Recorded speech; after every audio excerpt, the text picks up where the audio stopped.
Tragedi kematian Angelin sempat menyisakan teka-teki dan misteri. Perjalanan kisah kasus pembunuhan bocah Malang ini terbilang cukup panjang. Dimulai dari kabar hilangnya Angelin yang mengundang simpati publik, dan kemudian berujung pada penemuan jenazah Angelin yang terkubur di pekarangan belakang rumah Margaret, ibu angkat Angelin. Dan hingga pada pengakuan Agustai, salah satu karyawan Margaret yang mengatakan dirinya lah pembunuh Angelin.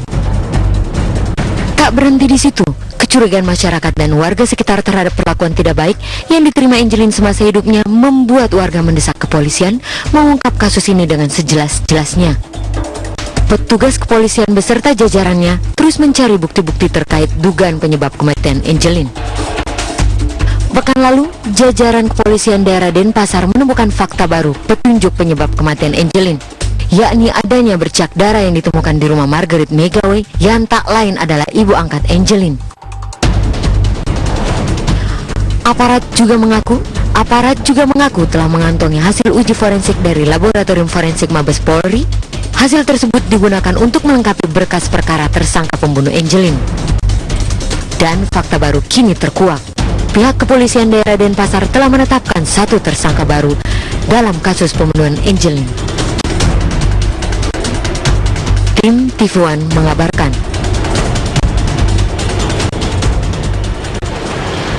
Ya, kembali lagi di Apa Kabar Indonesia, masih bersama Bang Hotman Paris Utapia. Inginnya sih kita tersambung dengan Bang Hotman Sitompul ya, atau mungkin dengan pengacara lainnya begitu, tapi sayang sekali informasi yang kami dapat dari produser kami, Hotman Sitompul belum mengangkat telepon ya, tapi masih aktif nada sambungnya seperti itu.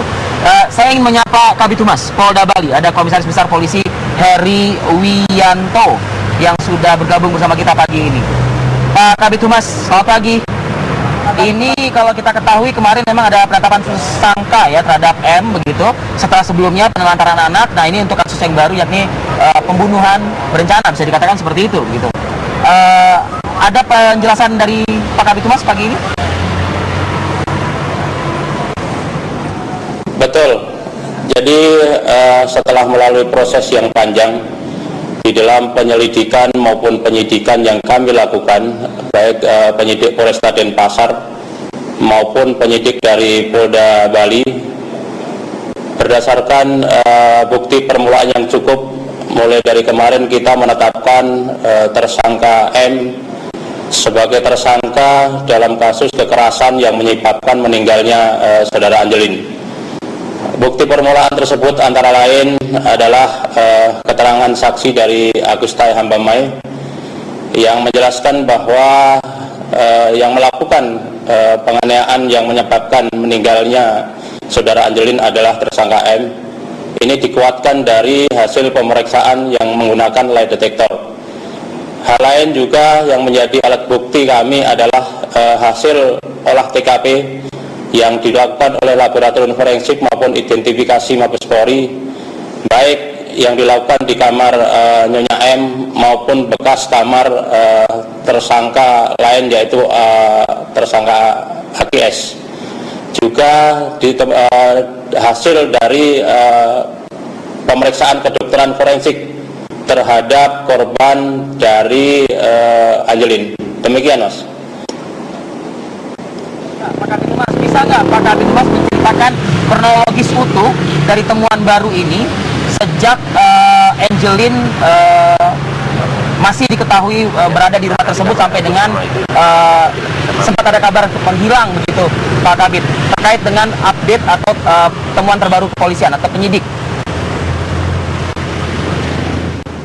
Ya, temuan-temuan yang kita dapatkan pada saat kita melakukan olah TKP, khususnya yang dilakukan oleh Laboratorium Forensik dari cabang Denpasar maupun dari Laboratorium Forensik Pusat ya, Mabes Polri, memang ada beberapa barang-barang yang sudah dilakukan penelitian dan dianalisa oleh Laboratorium Forensik itu sendiri.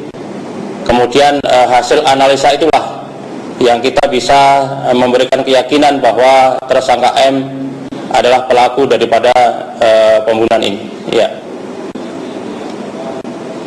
Ya, benarkah informasi yang berkembang di media bahwa korban begitu sempat berteriak mengaku dipukul oleh M, dan ini didengar oleh tersangka AG di luar, yang kemudian disuruh diperkenankan masuk ke dalam kamar untuk segera menghilangkan jasadnya begitu, dan juga dipaksa untuk melakukan perbuatan cabul ya, maksud kami perbuatan perkosaan terhadap korban. Benarkah demikian?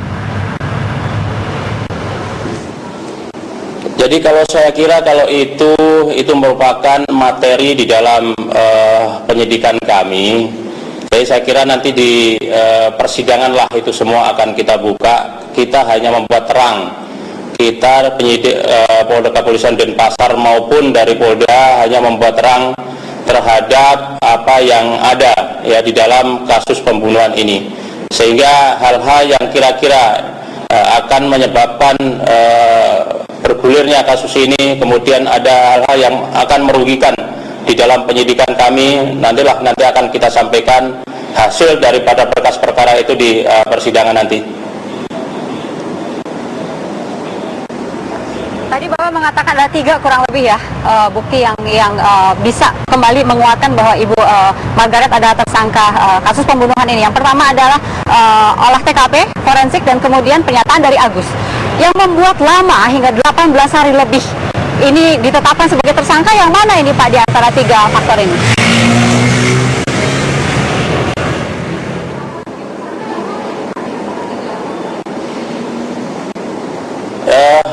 Jadi memang kita harus memperkuat melalui pembuktian secara ilmiah, ya. Karena memang nanti apabila kita tidak kuat pembuktian ini, nanti di persidangan, ya, yang di persidangan nanti kita yang akan rugi dan nanti akan berkasnya pun bolak-balik. Oleh sebab itu kita memperkuat terlebih dahulu dengan pembuktian secara ilmiah, baru kita tetapkan tersangka dan kita akan lengkapi dengan segera berkas ini untuk segera kita kirim ke kejaksaan. Demikian, Mbak. Baik, ada pengacara Agus juga di sini yang mungkin ingin bincang. Ya Pak Kabis, mohon izin bertanya. Ada 2 hal yang masih keselip di hati saya. Yang pertama, waktu BAP pertama di Polresta Denpasar, di dalam BAP disebutkan bahwa Agus itu sudah 2 kali sebelumnya memperkosa ini si anak. Pertanyaan saya adalah, apakah hasil otopsi forensik ada bukti pemerkosaan? Terus yang kedua adalah juga di dalam BAP saya baca ditemukan darah di kamar si Agus dan juga di saluran air, dan ditanyakan kepada Agus soal darah tersebut di BAP. Akan tetapi dari keterangan Bapak sendiri bahwa di kamar Margaret pun ditemukan darah. Kenapa dalam BAP dari nomor pertama sampai 4 kali BAP darah di kamar Margaret tidak pernah ditanyakan kepada Agus? Apakah ini untuk menghindari MM jadi tersangka pada awalnya gitu? Baik, silakan Pak Pak Kabit.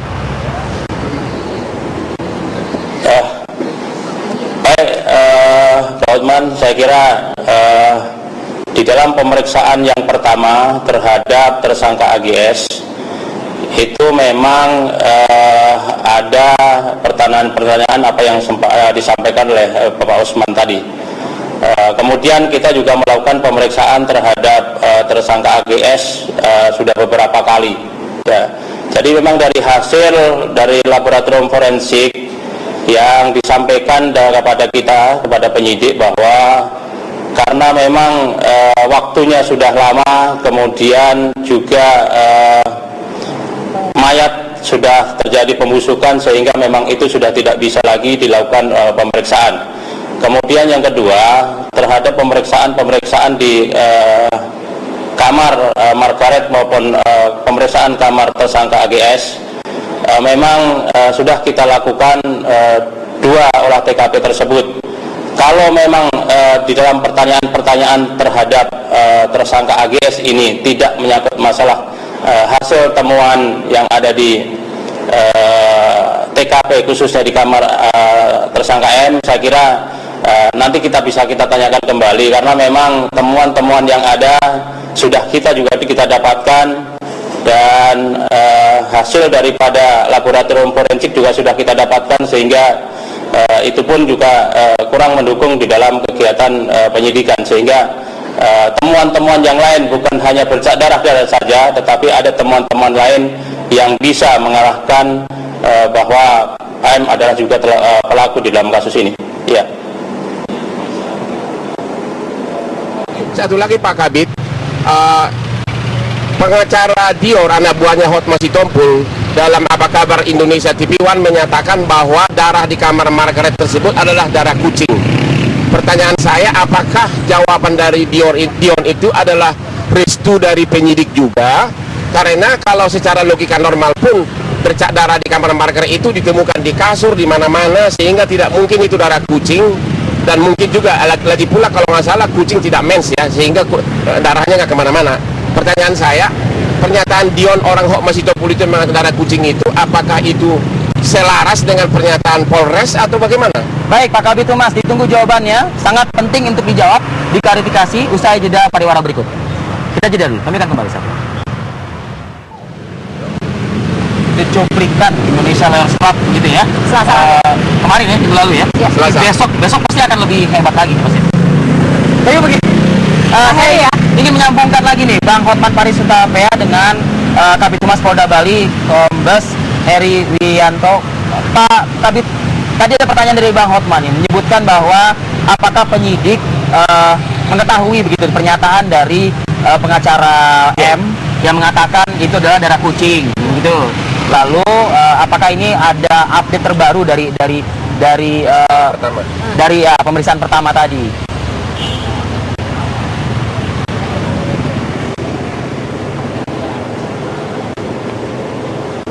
Iya,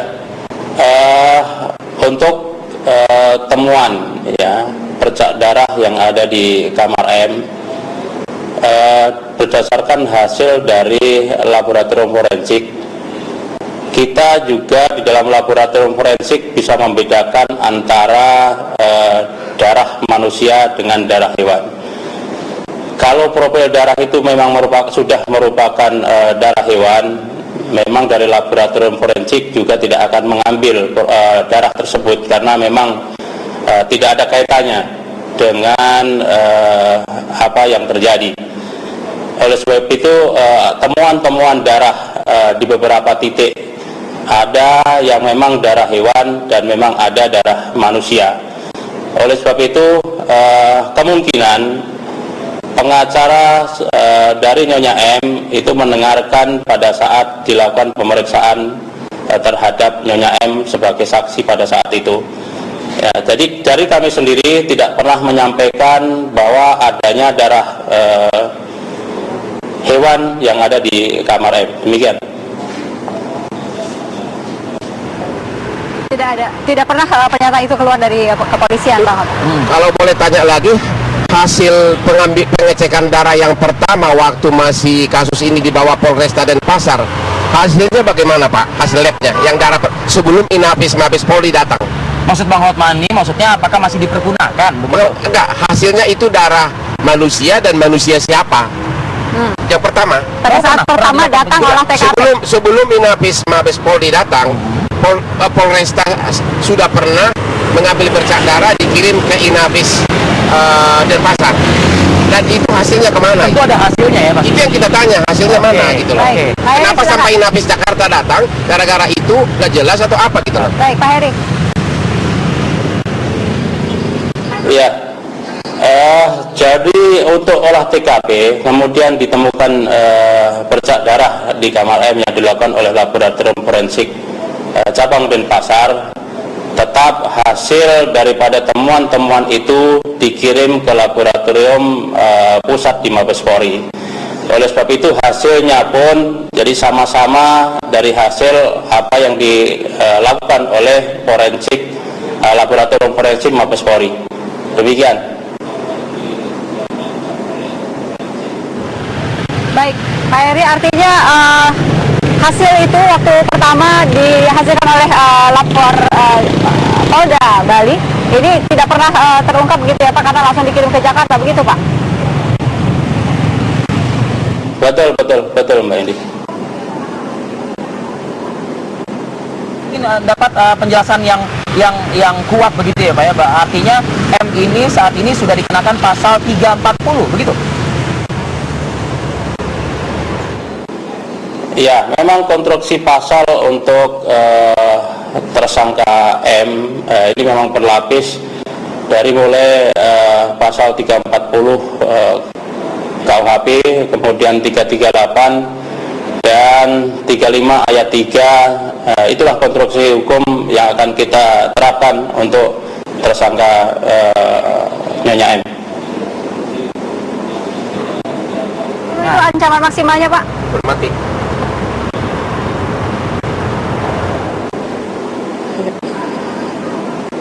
Ya, seumur hidup untuk 340 kalau memang bisa dikenakan. Penelantaran anaknya masih tetap berlanjut begitu ya Pak ya? Motif.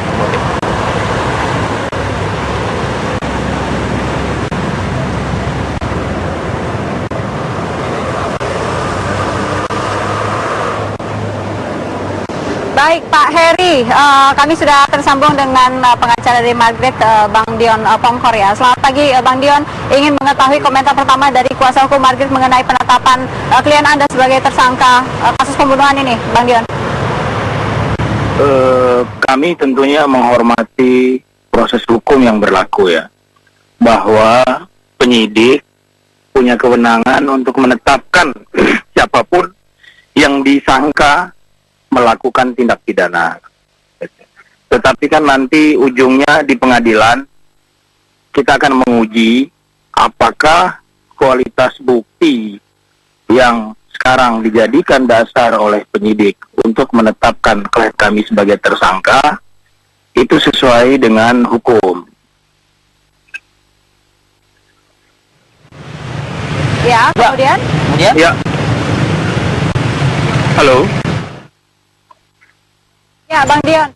Ya. Sesuai dengan hukum, apakah pihak pengacara sempat bereaksi terkejut begitu melihat klien Anda akhirnya ditetapkan sebagai tersangka kasus pembunuhan ini? Jujurnya begini ya Mbak, kita tidak terlalu terkejut melihat indikasi pernyataan-pernyataan dari pihak Polda Bali yang bahkan sebelum hasil dari lab forensik keluar sudah menjanjikan kepada publik bahwa akan ada tersangka baru. Tetapi sekali lagi kita hormati, kita ikuti prosesnya. Ada asas praduga tidak bersalah. Nanti akan kita uji di pengadilan apakah bukti yang dijadikan dasar itu memenuhi kualitas sesuai dengan hukum. Bang Dion, saya ingin bertanya kepada Abang. Abang tidak curiga juga Bang, karena kalau kita ketahui begitu ya, ini saya mengutip pengakuan tersangka AG begitu, yang menyebutkan seperti ini, membuat pengakuan terbaru begitu. Artinya bisa jadi kelak di kemudian hari nanti berubah-ubah lagi, terbaru lagi begitu. Anda melihat ini ada yang aneh nggak sih? Iya, bagi kami begini, yang kita upayakan ini kan menjaga hak seorang warga negara apabila dituduh melakukan kejahatan harus berdasarkan alat bukti yang kuat, karena jangan sampai orang tidak bersalah dipidana. Jadi yang kita perjuangkan ini sebenarnya sama seperti yang diperjuangkan oleh Bang Hotman Paris dalam kasus dia sebelumnya di kasus sodomi. Kan Bang Hotman Paris selalu bicara sodomi, cukup hanya dengan satu saksi dan keterangan ahli maka seseorang ditetapkan sebagai tersangka. Tetapi menurut kami yang saat ini malah lebih berbahaya lagi kualitas saksinya. Karena apa? Saksi yang dijadikan acuan untuk penetapan tersangka adalah saksi yang juga menjadi tersangka, yang mana tersangka itu ya kan dia boleh untuk menerangkan apa saja dan tidak dibebani dengan pembuktian gitu loh. Ini kan jadi menarik gitu loh. Apakah keterangan seorang tersangka yang berubah-ubah bisa lebih dipercaya daripada keterangan klien kami yang hanya satu keterangan saja dan tidak pernah berubah?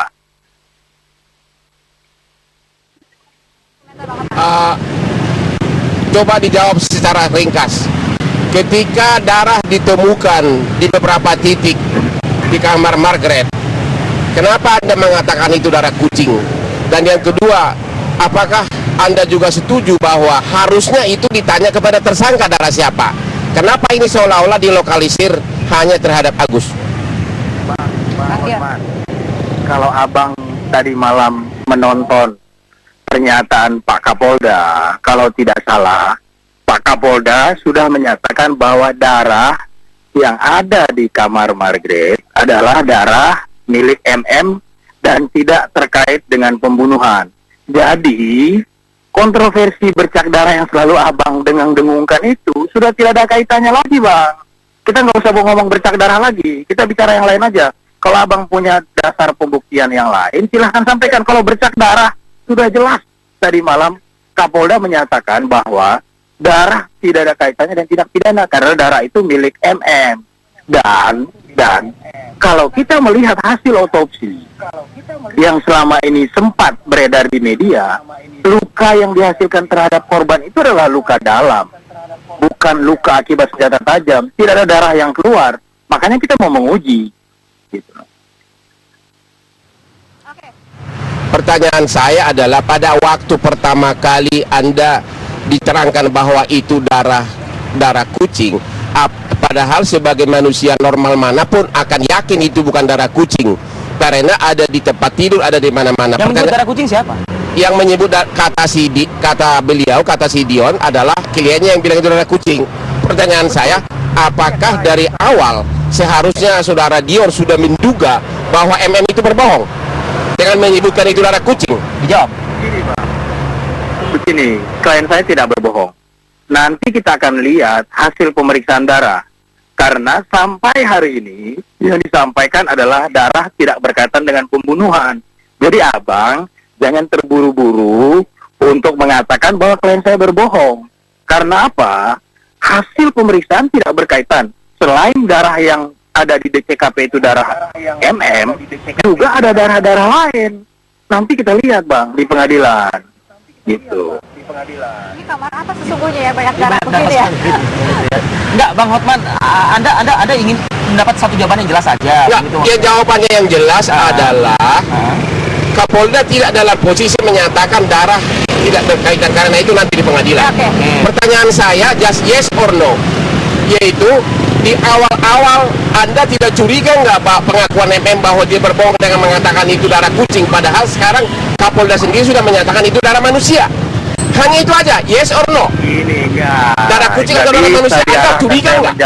Saya nggak bisa saya diarahkan menjawab yes or no, karena saya tahu bahwa dari sekian banyak bercak darah yang ditemukan di TKP, bukan cuma darah MM, ada darah hewan juga, tapi kan belum bisa terbuka sekarang. Nanti di pengadilan kita lihat bang. Yang intinya begini, abang jangan berpatokan kepada darah lagi. Bercak darah itu sudah dinyatakan tidak ada kaitan dengan pembunuhan.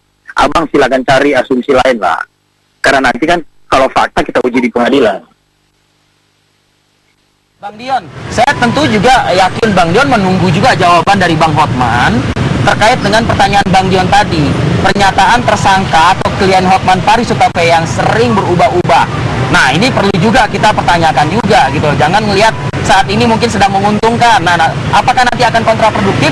Kita akan coba gali nanti bersama Bang Hotman Paris, Bang Dion. Saya harap Bang Dion masih terus menyalakan teleponnya untuk kami. Kami kembali saat lagi. Saya ingin langsung mempersilakan Bang Dion Pongkor nih, pengacara MM yang mungkin juga mempertanyakan begitu ya Bang Dion ya, pernyataan yang berubah-ubah. Ada pertanyaan lain Bang yang ingin disampaikan kepada Bang Hotman?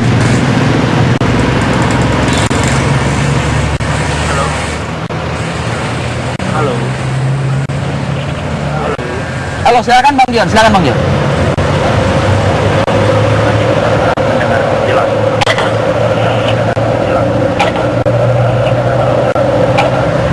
Oke.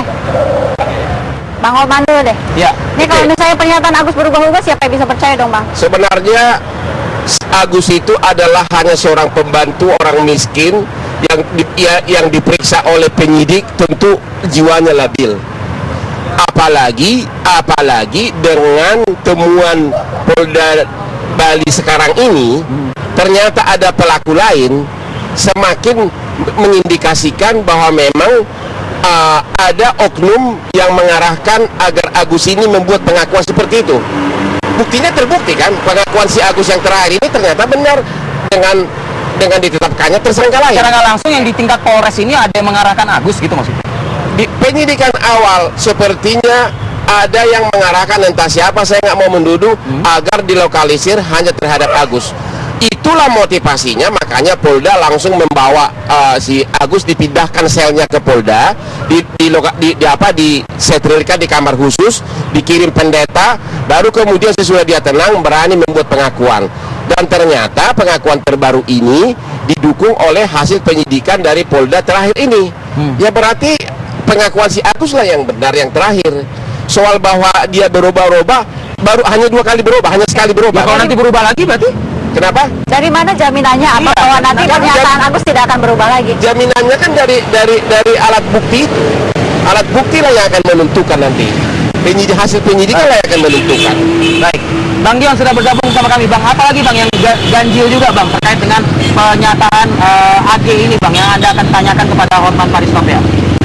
Ya, yang pasti kan dari awal kita menyaksikan keterangan Agus yang berubah-ubah.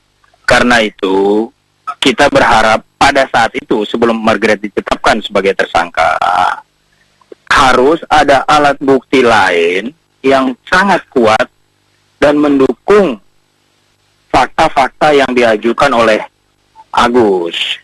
Karena satu aja catatan kita mengenai kesaksian Agus yang terakhir yang menyatakan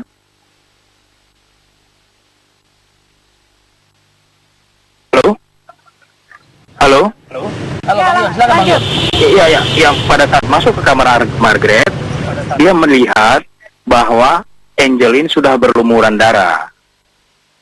Nah, dari hasil pemeriksaan bercak darah di TKP, di kamar Margaret sendiri, sama sekali tidak ditemukan bercak darah yang berkaitan dengan pembunuhan. Gitu loh. Itu cukup satu aja dulu kita uji pernyataan Agus yang menurut kita secara forensik pun tidak terbukti. Karena itu, kita sedang mempertimbangkan untuk menguji selain darah, apa alat bukti forensik yang dijadikan dasar untuk menjadikan klien kami sebagai tersangka. Baik. Saya agak meragukan otentitas hasil pengambilan darah yang pertama di kamar Margaret. Karena orang BAP-nya si Agus saja sudah sepertinya bisa seperti itu, ada pemerkosaan, ada dan sebagainya, sehingga saya meragukan hasil pengambilan darah yang pertama. Dan kemudian darah diambil lagi oleh Inafis Mabes Jakarta, tapi jejak harinya itu sudah puluhan hari, sehingga sudah terkontaminasi itu TKP. Yang menjadi inti pokok adalah bagaimana mungkin bisa si Agus mengaku begitu. Berarti ada orang dalang di baliknya semua ini, sehingga Agus membuat pengakuan yang pertama. Kalau sampai mampu membuat Agus mengaku yang pertama itu, berarti soal darah pun ada kemungkinan permainan yang pertama kali. Oke. Bang, kalau bisa bicara soal Agus ini Bang, mengapa dia sampai mau begitu mengaku begini-begitu sesuatu yang mungkin tidak dilakukannya? Apa untungnya buat Agus? Agus ini kan hanya seorang miskin pembantu yang mungkin melihat polisi pun akan takut. Jadi memang jiwanya labil. Tapi dari isi BAP kelihatan memang ada yang tidak beres. Termasuk misalnya sebelumnya sudah pernah mengaku memperkosa 2 kali. Masa seorang anak kecil udah 2 kali diperkosa nggak ketahuan? Oke. Mengenai pengakuan yang dapat imbalan 2 miliar itu? Si Agus di pengakuan yang terakhir di BAP dia tidak pernah mengatakan 2M. Di BAP yang terakhir dia mengatakan dia dijanjikan 200 juta bukan 2M oleh FM, asal tutup mulut, jangan cerita soal kematian si Angelin ini.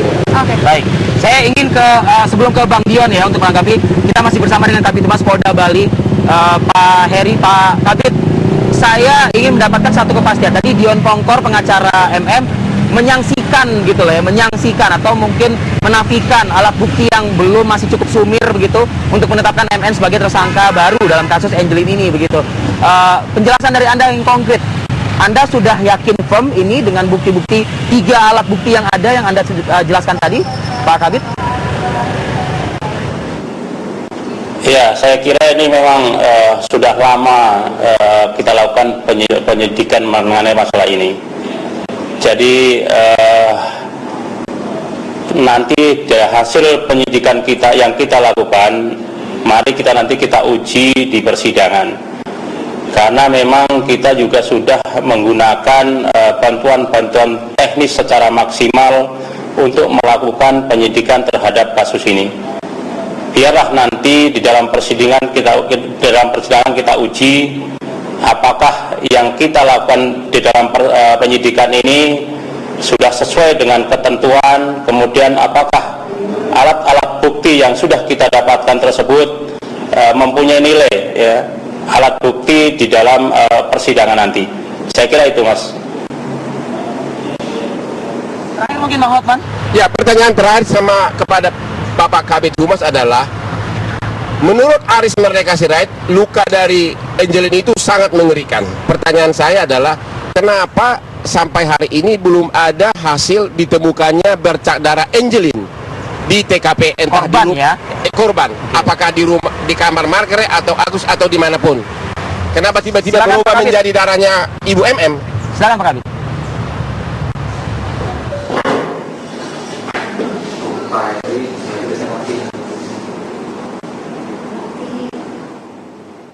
Pak Kabid Humas mendengar suara? Sayang sekali ya, terputus ya. Baik, kita masih bersama dengan Bang Dion nih. Terakhir mungkin Bang Dion, penjelasan dari Anda Bang Dion. Iya, gimana? Halo? Halo? Ya, Bang Dion, kita tahu Anda akan bergerak ke Bali saat ini, begitu? Mungkin perlu diketahui Bang Dion, apakah memang hari ini juga akan menghadap atau bertemu dengan klien Anda, begitu? Ya, pasti kita pada hari ini akan bertemu dengan klien kita, mempertegas kembali fakta-fakta apakah ada perubahan peristiwa sesudah penetapan tersangka ini. Kita akan yakinkan ke klien kita, kalau klien kita tetap bertahan dengan keterangannya yang pertama, maka kita sedang mempertimbangkan untuk mengajukan pra-peradilan atas alat-alat bukti. Kita mau menguji kualitas alat bukti, apakah bisa menjadi dasar untuk menetapkan klien kami sebagai tersangka. Baik, Bang Dion. Baik Bang Dion Pongkor, terima kasih atas waktu Bang Dion bergabung bersama kami di Apa Kabar Indonesia. Oke, Bang Hotman, Pak, sedikit saja ini sebelum kita menyudahi ini. Kasus pembunuhan seperti ini mungkin bisa dilakukan pembuktiannya jauh lebih cepat dari yang sekarang. Anda sepakat dengan itu? Ya, karena TKP-nya jelas dan pihak-pihak yang terkait jelas. Harusnya lebih cepat dari awal. Oke, kalau misalnya melihat lambatnya penanganan seperti ini, Anda melihat ada apa di sini? Dari awal sepertinya sudah ada pihak yang menginginkan agar hanya Agus yang jadi tersangka. Baik. Itu aja. Baik. Itu yang memperlambat kasus ini. Baik. Ini masih ditunggu oleh publik ya? Iya dong. Pembuktiannya seperti apa? Tetapi satu yang baru yaitu Margaret sudah ditetapkan sebagai tersangka kasus pembunuhan berencana seperti ini. Baik, terima kasih Bang Hotman Paris Utapea atas waktu Abang gabung bersama kami dan bertemu dengan Bang Dion Pongkor juga dan juga Pak Kabid Humas Polda Bali. Nanti kita akan bergabung ke Banyuwangi. Baik. Kita akan minta tanggapan dari ibu kandung korban Angelin yang sudah siap bersama kita sesaat lagi. Bang, terima kasih. Yuk, thank you. Teman-teman, Tabrakan.